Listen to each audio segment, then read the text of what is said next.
Coming up on Arirang News, with the South Korean government having set aside billions of dollars to support small businesses hit by the pandemic, President Moon Jae-in tells officials to focus now on making sure payments are made to business owners quickly.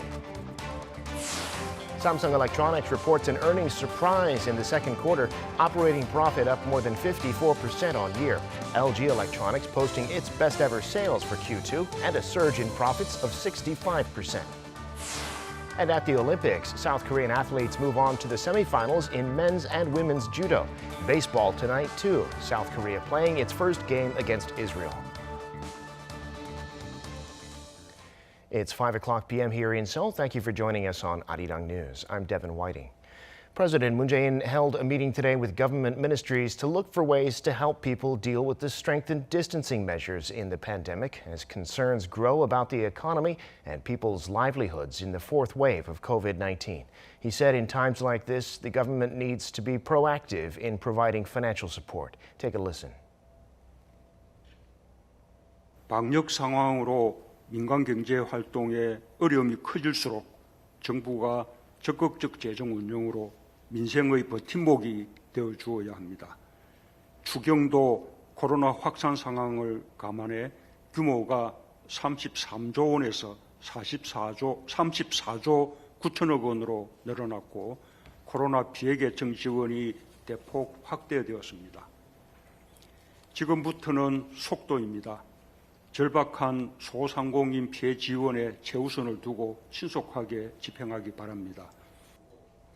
The government will be focusing on measures to help keep people employed, to avoid widening economic disparities, and to stabilize the cost of living.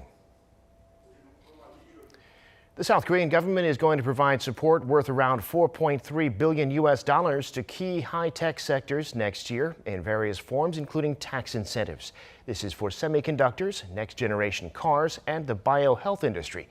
And the aim is to secure core technology and stabilize supply chains. The amount of support is an increase of about $700 million from this year. The plan will help add around 500,000 electric vehicle chargers around the country by 2025. Also, it'll help local companies produce ultra-pure water, which is essential in making semiconductors.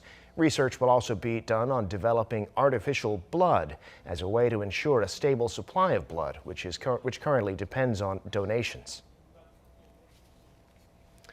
The Federal Reserve, after its meeting this week, says it sees progress in the economic recovery. Chairman Jerome Powell says the Fed is going to keep watching as it looks for the right time to start tapering its massive purchases of assets. Kim Hyo-sun reports.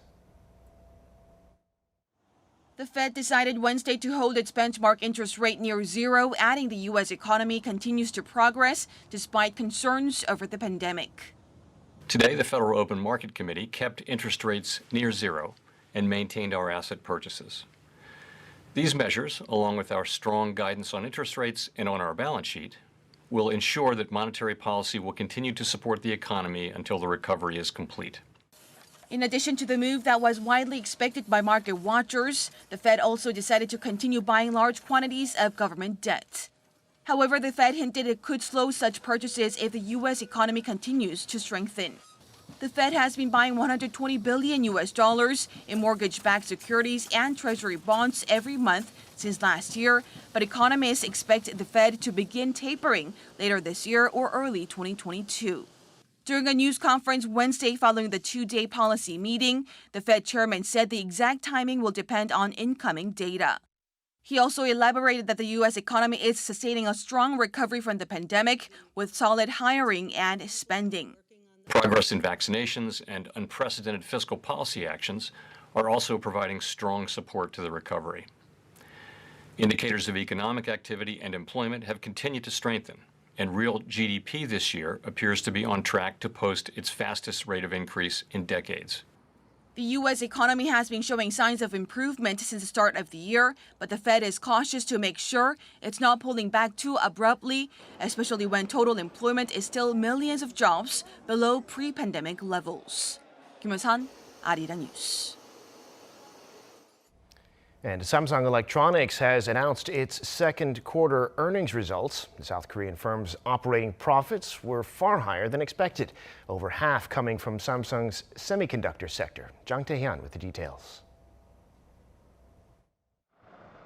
South Korean tech giant Samsung Electronics reported on Thursday an earnings surprise for the second quarter. The operating profit was over $10.9 billion, a roughly 54% increase on year.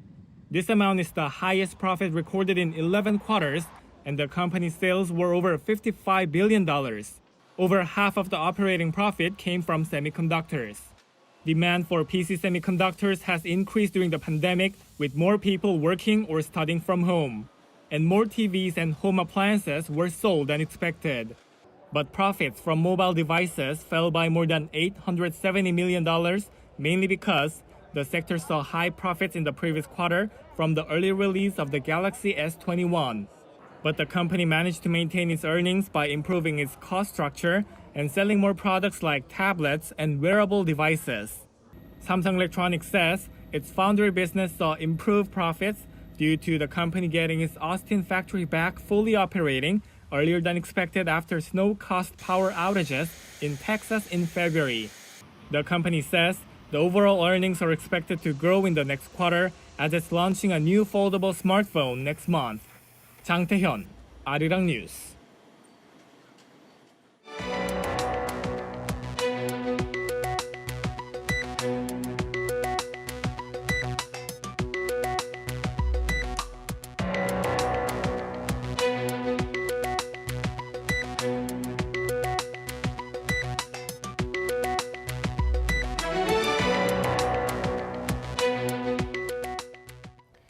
Time now for an in-depth look at the market news this afternoon, and for that I'm joined on the line by Dr. Kim Se-won, professor of economics at Ewha Women's University. Professor Kim, good afternoon. Thanks for coming on today. Good afternoon, Devin. Well, let's start with the Federal Reserve meeting this week, where they decided to keep interest rates at basically zero, and they haven't announced the start of tapering yet either, but they did say the economy's made some progress and that they're going to keep watching. Tell us about the Fed's comments on Wednesday. As we have seen from previous report, U.S. Fed has decided to leave its key interest at current 0% level in today's FOMC meeting. Broadly speaking, it means that considering all circumstances of U.S. economy, the Fed has decided to focus on economic recovery rather than stabilizing inflation. As higher than expected inflation continues in June as of 5.4% on yearly basis, there were huge discussions and comments on raising key interest rate by the Fed. But Fed Chairman Powell officially confirmed that no decision has been made regarding tapering schedule, and the Fed is nowhere near considering plans to raise interest rate.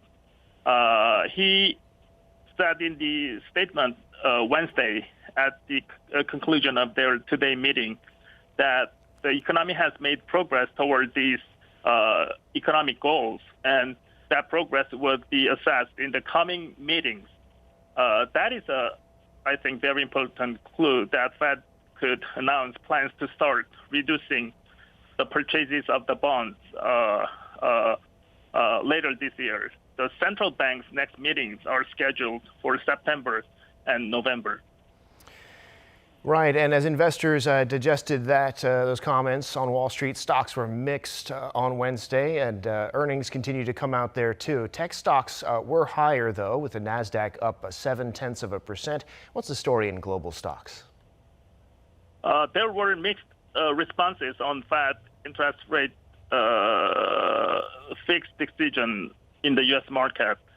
Dow Jones, where big manufacturing firms are enlisted, declined by 0.4% in a day. But Nasdaq, where tech firms are enlisted, gained by 0.7%. Nasdaq's progress is supported by tech firms' great business performances in second quarter. And all European markets over London, Paris, and Frankfurt all gained over 0.3% in a day due to improved economic recovery signs from pandemic in Eurozone. And speaking of great performances in the second quarter, earnings continue to come out here in Korea. And today the Kospi, the main index, was up and down, but in the end closing a little higher. A nice gain, though, on the Kosdaq. Tell us about the domestic market. Domestic market continue three straight days rise, including today. Kospi gained by 0.2%, and Kosdaq also had 0.8% gain today. In morning session, the market dropped to negative return temporarily due to concerns on continuing inflation and level 4 social distancing enforced by Korean government. But market moved up to positive returns region in the afternoon as expectation of U.S. Fed's interest rate fixed today would delay Bank of Korea's interest rate hike in the fall. The rises were led by institutional investors in Kospi market and foreign investors in Kosdaq market, respectively. And earnings were out today from Samsung Electronics, and it beat market expectations by a big margin with operating profits of 12 trillion won for the second quarter. That's more than $10 billion, beating expectations by almost 20%. So the third quarter is looking good, too. Tell us about Samsung's earnings and what we might expect for this quarter. Samsung Electronics gave earnings surprise in second quarter's business performance today. According to Samsung, it had business profit of 12.5 trillion won and 63.7 trillion won of sales revenue in the second quarter. This performance is much stronger than previously expected. Memory chip sales recovered related to global PC and notebook sales increased over the coronavirus pandemic. And sales of home appliances and display also had decent increase in second quarter. But the mobile device sales and profit both declined as new product launching effect disappears in the second quarter. Even broadly, there is a positive expectations of Samsung's business performance in third quarter. There is also another expectation that says demand of memory chip, which is Samsung's major item, peaks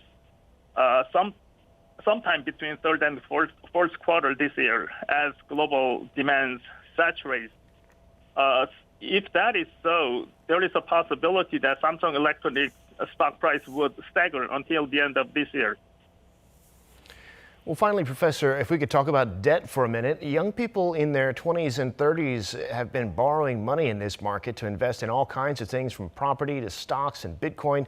And in fact, bank loans to young people in Korea in their 20s have doubled in the past 4 years. What do you say about young people taking on risk like this? Korean young people in their 20s, bank loan doubled for the last 4 years. These young people loan increase is significantly larger than other age cohorts. According to government reports, bank loan to 20s increased up to 44 trillion won in first quarter of this year, from 16 trillion won 4 years ago. This young people's loan is used to finance their purchase of house, stock, and Bitcoins and every investment vehicle. Over coronavirus pandemic, there has been a strong fever on the stock market investment, particularly between young investors. Many young investors borrowed money from banks to finance their stock investment. Also, young people became very nervous about fast rising housing prices. So the mortgage loan to 20s increased up to over 31 trillion won this year, which also doubled compared to 4 years ago. These young people's behavior on bank loan is understandable because they have feeling of loss over less job opportunities and housing price up. But it should be clearly noted that stock investment by bank loan is very, very risky investment.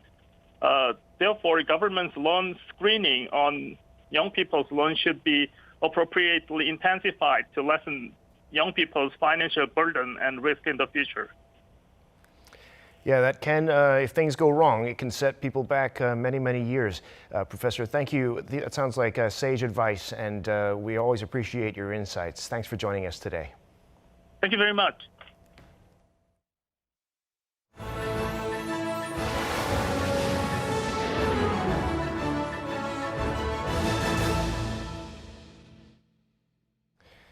In Olympic judo, two South Koreans are going to the semifinals in their respective events. So with one more win, they could each get at least silver. In the quarterfinals of the women's under 79 kilograms, Yoon Hyun-ji had a surprise win in a close match, coming out ahead on penalties. In the semifinals, she'll face the top-ranked judoka in her class, Madeleine Malonga of France. And in the men's under 100 kilo category, Cho Gu-ham won his match in extra time and will go on to face Portugal's Jorge Fonseca. In swimming, South Korea's Hwang Sun-woo came up a little short this morning in the men's 100-meter freestyle, but still a strong showing for the 18-year-old who has a bright future ahead of him. He came in at 47.82 seconds, which was good enough for fifth place, but not a medal. This was, however, the best score by an Asian swimmer in the final in 69 years. The gold went to Caleb Dressel of the U.S., who beat Australia's Kyle Chalmers by just 6/100ths of a second. Hwang Sun-woo's not done yet, though. He's still got the 50-meter freestyle with those heats set for Friday. And South Korea's baseball team, who are the defending Olympic champions, have their first game tonight at 7 p.m. against Israel.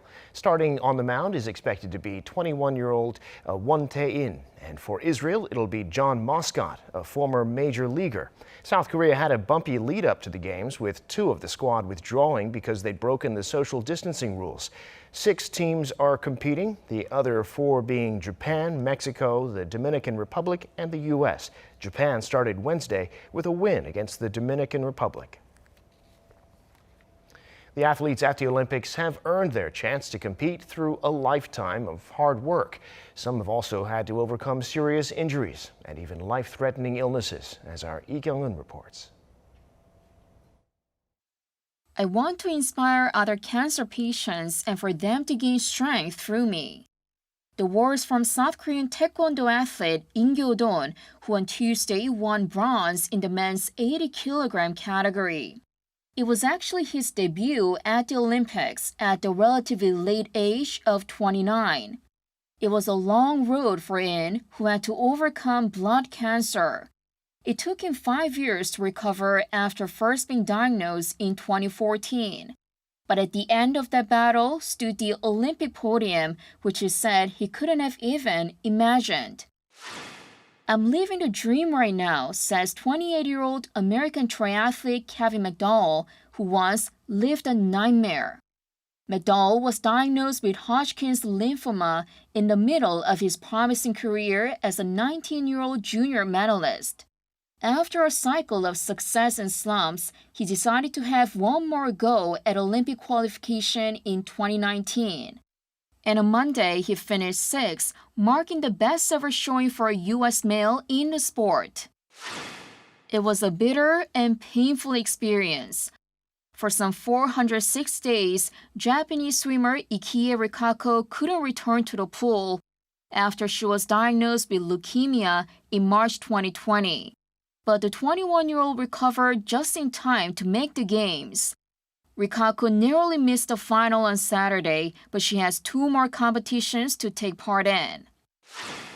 And after winning bronze, Australian surfer Owen Wright said he felt like he was walking on a cloud. 5 years ago, the 31-year-old couldn't even walk due to a traumatic brain injury after he was hit by a massive wave. He had to learn to walk and surf all over again. But now he has made history in surfing's Olympic debut, and what could be a better story than that? Lee Kyung-eun, Arirang News. And ahead of the Paralympic Games, which start next month, South Korea held a launch ceremony today for its team in a virtual format. Team Korea consists of 86 athletes and 72 staff and is aiming to finish in the top 20. In a video message, First Lady Kim Jong-suk said it's their time to shine. It is now time for each and every one of you to shine. We are already winners in life because your timeless efforts to be the best you can be. The First Lady said that their indomitable courage brings comfort and hope to people suffering in the pandemic. She also said that she and the South Korean people wish them the best and that they hope the athletes enjoy themselves and return safely. The Paralympics start on August 24th and run until September 5th. South Korea will be competing in 14 events, including archery, wheelchair tennis, and taekwondo.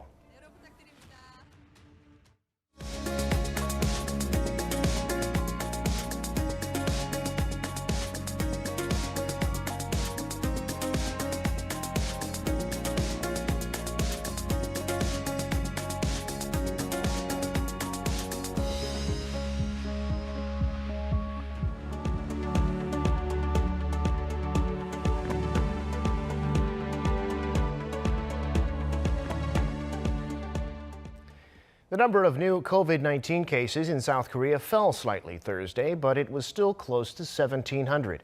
The authorities are considering even stricter measures, but they say it's still too early to tell what effect there's been from the measures in place already. And in the vaccine campaign, they're going to announce a vaccine schedule for those aged 18 to 49 this Friday. Shin Yeun reports.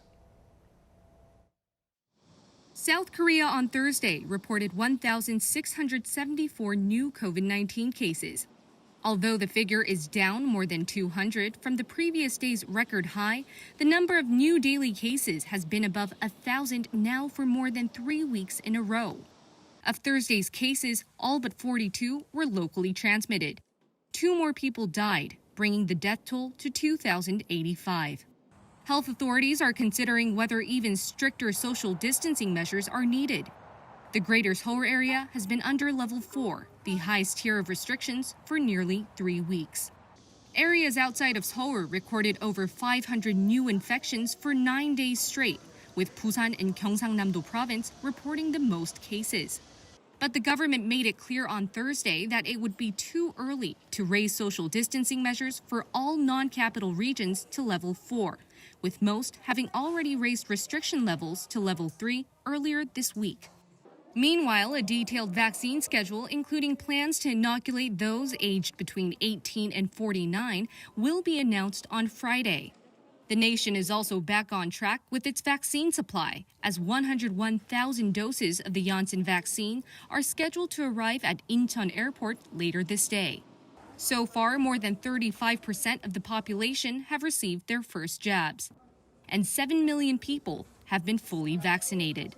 Shin Yeun, Arirang News. At a conference in Washington on Wednesday, a senior U.S. diplomat said it's important for South Korea and Japan to work with each other, despite their historical disputes, and to work with the United States. This is the soon-to-be Deputy Assistant Secretary for Korea and Japan, Mark Lambert. He said South Korea and Japan are America's 2 strongest allies in Asia, and that they're both less secure when they're not cooperating. Ties are strained between the two, however, over Japan's wartime systems of sexual slavery and forced labor. Lambert referred to those as atrocities that Seoul and Tokyo need to address, while separating them from issues the two sides can cooperate on. The Ministry of Culture, Sports and Tourism has appointed K-pop singer and actress Jun Hyo-sung as this year's honorary ambassador for traditional Korean clothing, hanbok. As hanbok ambassador, Jun will be wearing traditional Korean clothing when she appears at public events and will be promoting the tradition on social media at home and abroad. The ministry said it hopes her appointment will raise awareness that hanbok is not just for special occasions, but something to wear in daily life. Jun is known for her love of hanbok, frequently posting herself wearing it on social media, and also having appeared in an ad in New York's Times Square to celebrate Korea's Independence Movement Day in March. South Korea's first public museum of craft art will open soon in central Seoul, showcasing a variety of local arts and crafts from the past to the present day. Our culture correspondent Kim Bo-kyung went to check it out. Using natural materials, artisans throughout history have created craftwork. Though the official opening ceremony was delayed due to the pandemic, the Seoul Museum of Craft Art, the nation's only public museum specializing in arts and crafts, has been inviting visitors since mid-July to have an early look inside.